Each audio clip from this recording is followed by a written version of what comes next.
श्रीमद् भागवत में कृष्ण जन्म से जुड़ी अनेक कथाएं हैं।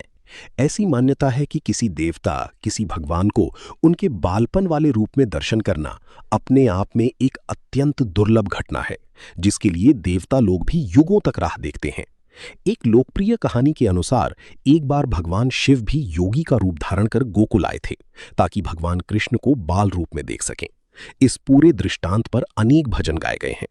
तथापि इस घटना से जुड़ी हुई एक और कहानी भी है, जिसके विषय में चंद लोगों को ही जानकारी है।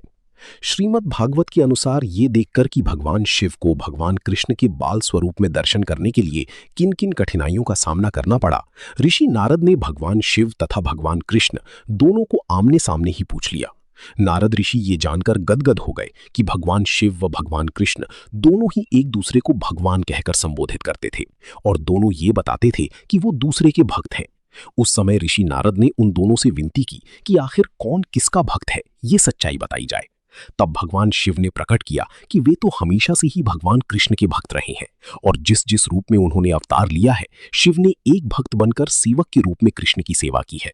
भगवान शिव ने यह भी सूचना दी कि वे तो भगवान कृष्ण के सबसे बड़े भक्त हैं। ये सुनकर भगवान कृष्ण मुस्कुराए और तुरंत प्रत्युत्तर दिया कि चूंकि भगवान शिव उनके भक्त हैं, इसलिए वे स्वतः ही उनके शिव के भक्त हो जाते हैं। ये वार्तालाप सुनकर नारद ऋषि की आंखों से आंसू बहने लगे और वो दोनों देवताओं के आगे नतमस्तक हो गए। ये उन अनेक उदाहरणों में पहला अवसर था जब भगवान कृष्ण ने ये कहा है कि वे अपने भक्तों के सेवक हैं। ये उस लोकप्रिय मान्यता को भी उद्धृत करता है कि भले ही श्री कृष्ण समूचे ब्रह्मांड के लिए भगवान हो, परंतु वे सदैव अपने भक्तों की इच्छाओं का ही पालन करेंगे। जैसे भगवान शिव को देवों की देव माना जाता है, भगवान कृष्ण को भक्तों की भक्त के रूप में जाना जाता है।